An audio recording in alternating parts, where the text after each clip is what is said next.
I'm Jocelyn Gonzalez, and I did my document analysis on Johnson & Johnson.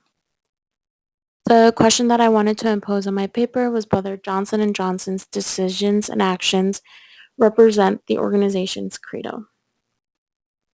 So the credo was crafted by Robert Wood Johnson in 1943, and it is the basis for decision-making and expectations for Johnson & Johnson.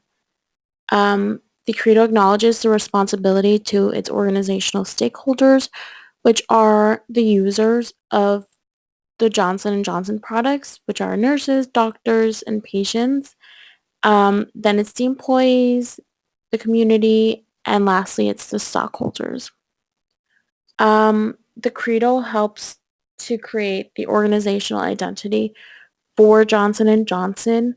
It creates an image that is reputable and trusted because it shows that the organization has morals and values that are important to them.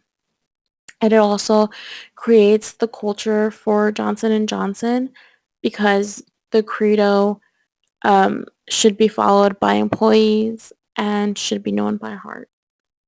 The next document that I looked at was a Forbes News article, which had to do with the Risperdal fraud scandal that Johnson & Johnson faced.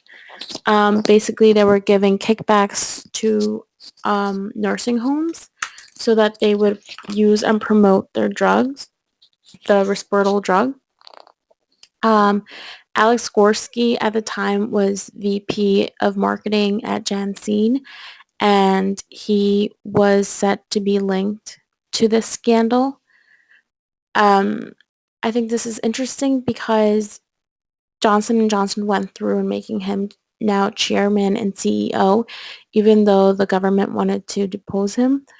And he lacked leader exemplification in ethical values because the credo says that its employees must act ethically, and this is completely against that.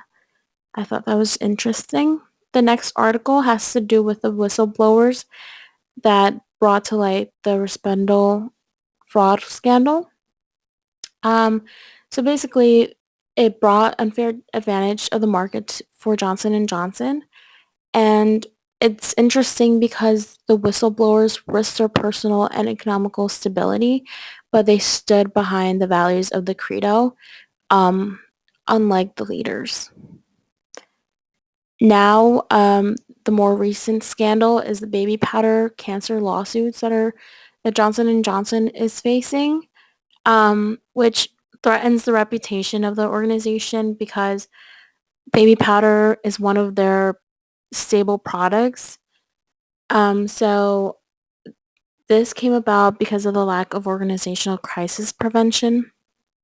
So they knew about all these studies that had linked ovarian cancer to baby powder. However, they thought that the conclusions were not relevant and they never spoke about it.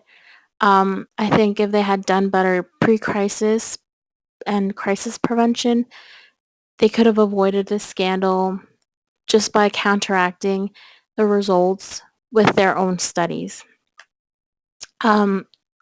Now, the last document that I looked at was a statement by a spokesperson of Johnson & Johnson Consumer.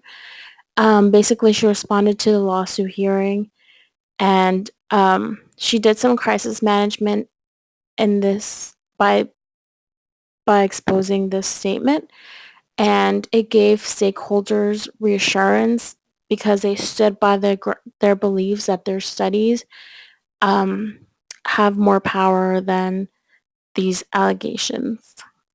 To conclude, the credo, once again, is the base of the organizational identity for Johnson & Johnson. As we saw, not all the actions and decisions that Johnson & Johnson takes are followed by the credo.